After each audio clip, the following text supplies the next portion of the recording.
हाय दोस्तों, आज हम बात करते हैं किस तरीके से हम अपनी मेमोरी को बूस्ट अप कर सकते हैं ताकि एग्ज़ाम्स में या फिर हमारी प्रोफेशनल लाइफ में या हमारी डे टू डे ज़िंदगी जो आम ज़िंदगी है उसमें भी हम एक्सेल कर सकें, उसमें भी हमें सब चीज़ें याद रहें और ऐसे चुटकी बजाते ही हमें सब याद आ जाए कि कहाँ पे क्या चीज़ मैंने रखी थी या कौन से चैप्टर में क्या इन्फॉर्मेशन थी या कौन सी फाइल मैंने कौन से नंबर के फोल्डर में स्टोर की है। तो ये सब चीज़ें अगर हो जाएं तो कितना अच्छा हो जाए लाइफ। हम बिल्कुल सब लोग ही अपने एक हाई पीक ऑफ अपने अपने प्रोफेशनल या स्टूडेंट वाले एकेडमिक करिकुलम में या फिर आम ज़िंदगी में हम सब लोग टॉप पे पहुंच जाएंगे। करेक्ट। तो उससे पहले हमें समझना ज़रूरी है कि हमारा ब्रेन किस तरीके से काम करता है। तो ब्रेन जो है वो बहुत ही कॉम्प्लिकेटेड चीज़ है। ब्रेन इसलिए कॉम्प्लिकेटेड है क्योंकि उसे बहुत सारी चीज़ें अपनी इंफॉर्मेशंस जो हैं वो हमारी पूरी ज़िंदगी जो हम जी रहे हैं बचपन से लेके बुढ़ापे तक हर एक चीज़ को स्टोर करना है। तो इस पूरे लाइफ के अंदर बहुत सारी चीज़ें ऐसी हैं, एग्ज़ाम से रिलेटेड हैं, पढ़ाई से रिलेटेड है, देन बहुत सारे वोकैबलरी टर्म्स हैं, ठीक है, मीनिंग्स उनके याद रखने होते हैं। हमें बहुत सारी डे टू डे लाइफ की चीज़ें हैं जो हमें याद रखनी होती है, बिल्स कब जमा कराना है, ऑफिस की चीज़ें हैं जो हमें याद रखनी पड़ती हैं, बहुत सारी चीज़ें बच्चों से रिलेटेड चीज़ें याद रखनी पड़ती है, उसका होमवर्क फिनिश हुआ कि नहीं हुआ, everything we need to remember. और ये सब काम कौन कर रहा है? हमारा ब्रेन, राइट। और ये ब्रेन जो है ये एक सुपर पावर है हमारा, जो मेन बॉस मान लीजिए, जो हमारी पूरी बॉडी को कंट्रोल करता है। तो ये पूरे इंटरकनेक्टेड सर्किट्स हैं इसके अंदर, और ये सर्किट्स क्या होते हैं? ये नर्व सेल्स होते हैं। ये इंटरकनेक्टेड सर्किट्स जो नर्व सेल्स में बात कर रही हूँ, ये जो होते हैं सिग्नल्स भेजते रहते हैं कंटिन्यूसली हमारी बॉडी के अंदर, ताकि वो सारे के सारे जो भी फंक्शंस हैं वो करते रहे continuously without any interruption, right. अब यहाँ पे आप देख सकते हैं बहुत ही एक उलझा हुआ सा सर्किट है। अब इस सर्किट के अंदर इतनी सारी इंफॉर्मेशन स्टोर करना बहुत ज़्यादा इम्पॉसिबल सा साउंड होता है, but no, it is not like that. होता क्या है, हम क्या करते हैं, हम बहुत सी ऐसी इन्फॉर्मेशन होते हैं जो कुछ तो हम स्टोर कर लेते हैं और कुछ हम भूल जाते हैं।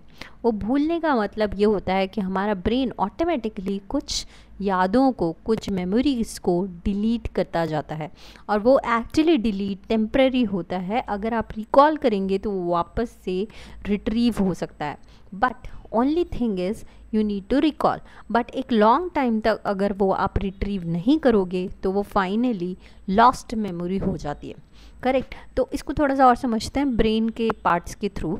तो ब्रेन का पार्ट्स क्या क्या होते हैं? ब्रेन के पार्ट्स में होता है एक frontal lobe, parietal lobe, occipital lobe and temporal lobe. Frontal lobe आपके जस्ट फोरहेड के ऊपर वाला पोर्शन जो है वो फ्रंटल लोब है। देन उसके बैक साइड पैराइटल लोब, पीछे की साइड ऑसिपिटल लोब है, और कान के जस्ट ऊपर टेम्पोरल लोब होता है। इसके जस्ट नीचे सेरिब्लम होगा, राइट। तो सेरिब्लम का काम होता है मेनली आपका बैलेंस कोऑर्डिनेशन में, कि आप किस तरीके से सीधे खड़े हुए हो वो कौन कंट्रोल कर रहा है, वो आपको सेरिब्लम कंट्रोल करना है। वरना अगर सेरिब्लम में कोई प्रॉब्लम हो गई तो हम हर समय गिरते ही नजर आएंगे, राइट। फ्रंटल लोब का काम होता है इमोशंस या फिर जो रीजनिंग्स हैं, जो प्रॉब्लम सॉल्विंग एबिलिटी जो है हमारी, या फिर स्पीकिंग एबिलिटी जो है, वो सब कौन कंट्रोल कर रहा है? हमारा फ्रंटल लोब कंट्रोल कर रहा है। तो ये बहुत ही इंपॉर्टेंट चीज़ें हैं, राइट। देन पैराइटल लोब जो होता है वो हमारा मेनली रीडिंग के अंदर या फिर डिफरेंट सेंसेशंस जो आप फील करते हो, बॉडी ओरिएंटेशन, ये सब कौन कंट्रोल कर रहा है? पैराइटल लोब हमारा। ऑसिपिटल लोब विजन को कंट्रोल कर रहा है, जो अभी मैं देख पा रहे हैं आप लोग ये इस वीडियो के अंदर, वो आपका ऑसिपिटल लोब इस वक्त कंट्रोल कर रहा है, वो सिग्नल्स भेज रहा है आपके आइज़ को, तब जाके आप ये सब देख पा रहे हो। टेम्पोरल लोब आपकी हियरिंग को कंट्रोल करता है, आपकी मेमोरीज़ को एंड बिहेवियर को एंड अंडरस्टैंडिंग द लैंग्वेज, ठीक है। ये सब चीज़ें टेम्पोरल लोब का काम है। अब मेमोरी की बात कर रहे थे हम, तो आप सोचोगे मेमोरी मतलब टेम्पोरल लोब मेनली इन्वॉल्व है। It is not like that. Temporal lobe he involve है मेमोरी के अंदर, बट इट डजेंट मीन कि frontal lobe, parietal lobe, occipital lobe, बाकी लोब्स जो हैं वो यहाँ पे कोई इम्पॉर्टेंट रोल प्ले नहीं कर रहे, ऐसा नहीं है। अगर सोचिए आपकी मेमोरी कैसे बनेगी, मेमोरी अगर frontal lobe, parietal lobe, occipital lobe काम नहीं कर रहे हैं तो आपकी मेमोरी बन ही नहीं सकती। क्यों? क्योंकि फ्रंटल लोब मैं कह रही हूँ वो रिस्पॉन्सिबल है आपके इमोशन से जुड़ा हुआ है, राइट। और हमारी हर मेमोरी इमोशन से जुड़ी हुई होती है, करेक्ट। सेंसेशन से जुड़ा हुआ है पैराइटल लोब, रीडिंग एबिलिटी से जुड़ा हुआ है पैराइटल लोब, देन विजन से ऑसिपिटल लोब जुड़ा हुआ है। अगर आप व्यू ही नहीं कर पाओगे उस मेमोरी को, तो वो आपकी मेमोरी बनेगी ही कैसे, करेक्ट, विजुलाइज ही नहीं कर पाओगे तो आपकी मेमोरी नहीं बन पाएगी। या फिर आप सेंस नहीं कर पाओगे उस मेमोरी को, तो भी आपकी मेमोरी नहीं बनेगी, वो इनकम्प्लीट सी मेमोरी होगी, करेक्ट। तो मेमोरीज हमारे इमोशंस, सेंसेशंस और विजन्स, इन सब से, या दैट मीन्स सारे लोब्स जो हैं वो इन्वॉल्व होते हैं हमारी मेमोरी को बढ़ाने में, ठीक है।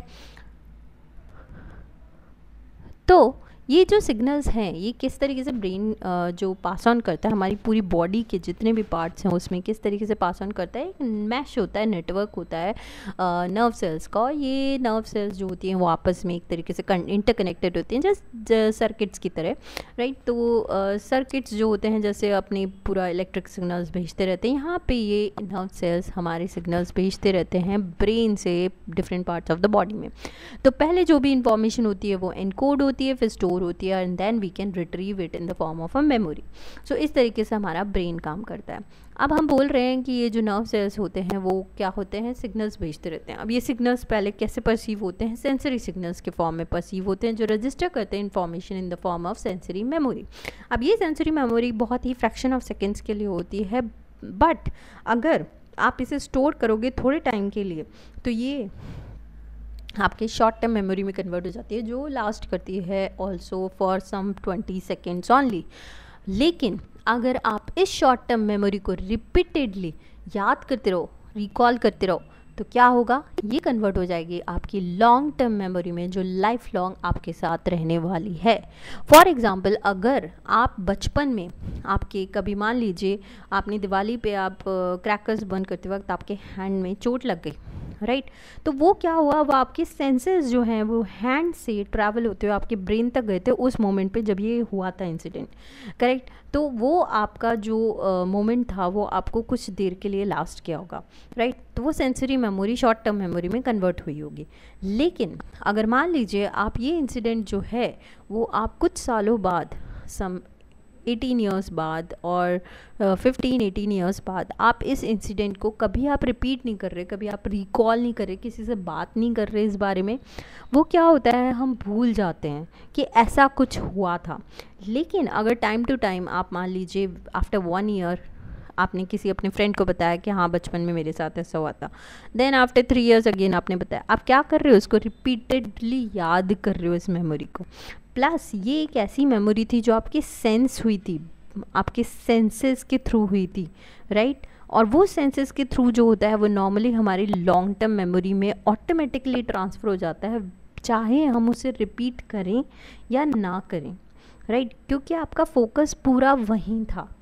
अगर आपका फोकस हल्का सा भी हटा वहाँ से, फॉर एग्ज़ाम्पल मान लीजिए हम चाबी रखते हैं, नॉर्मल चाबी रखते वक्त हम कहीं पे भी कभी भी ध्यान नहीं देते हैं, कभी भी फोकस नहीं होता है हमारा कि हम कहाँ पे चाबी किस जगह रख रहे हैं, टेबल पे रख रहे हैं, कहीं ड्रॉर में रख रहे हैं, कहीं हैंग कर रहे हैं, कभी याद नहीं रहता, हम बस रख देते हैं और सीधे चल देते हैं, हमारा फोकस कंटिन्यू प्रॉपर वहाँ पे नहीं होता 100%। तो वो क्या होता है, वो हमारा फ्रैक्शन ऑफ सेकेंड के लिए हमारी वो मेमोरी होती है कि जहाँ पे आपने रखा और उसके बाद आप अपने कामों में लग गए, रूटीन वर्क में, आपने उसे रिकॉल नहीं किया कि कहाँ रखा था, जब तक कि आपको उसकी ज़रूरत नहीं पड़ी। वो ज़रूरत कब पड़ेगी, आपको हो सकता है कुछ 5-6 घंटे बाद, लेकिन शॉर्ट टर्म मेमोरी बहुत कम सेकेंड्स के लिए रहती है, आप भूल जाओगे, आपको नहीं मिलती वो चीज़, राइट। लेकिन अगर आप उसको रिपीटेडली याद करो, फॉर एग्ज़ाम्पल रिपीटेडली याद करने का मतलब है कि अगर आपने एक जगह बना दी कि यहाँ पे मुझे रोज़ आके चाबी को हैंग करना है या यहीं आके मुझे इस ड्रॉर में ही चाबी को रखना है, तो वो आपकी एक हैबिट बन जाएगी, वो आपको रिपीटेडली मेमोरी आपकी होगी कि यस मैं तो वहीं रखता हूँ, दिस इज़ माई मेमोरी। तो ये क्या हो गया, आपका लॉन्ग टर्म मेमोरी में कन्वर्ट हो गया, क्योंकि रिपीटेडली आप वही एक्शन फॉलो करते जा रहे हो एवरी टाइम। यही चीज़ होती है हमारे साथ जब हम स्टडी करते हैं। फॉर एग्ज़ाम्पल स्टूडेंट्स की बात कर लें, अगर हम लोग क्या करते हैं, एक टॉपिक अगर हम रीड करते हैं, वो टॉपिक रीड करने के वक्त हमारा एक तो पहले फोकस नहीं होता उसके ऊपर, तो वो क्या होती है, हमारी शॉर्ट टर्म मेमोरी में कन्वर्ट हो जाती है। शॉर्ट टर्म मेमोरी लास्ट करती है सिर्फ फ्रैक्शन ऑफ सेकेंड्स के लिए, वो डिलीट हो जाता है। थोड़े टाइम बाद हम रिकॉल करने की कोशिश करते हैं कि क्या याद किया था, कुछ याद नहीं आता।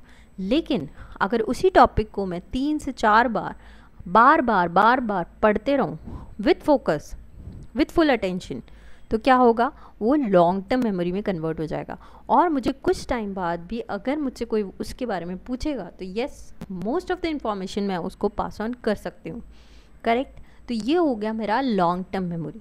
तो ब्रेन इसी तरीके से काम करता है। अगर आपको मेमोरी अपनी इम्प्रूव करनी है तो ब्रेन को इस तरीके से आपको फंक्शन करना पड़ेगा, इसी तरीके से लर्निंग प्रोवाइड करनी पड़ेगी, तब जाके आप अपनी प्रोफेशनल या फिर अपनी एकेडमिक्स लाइन में या अपने डे टू डे लाइफ में कुछ एक्सेल कर पाओगे।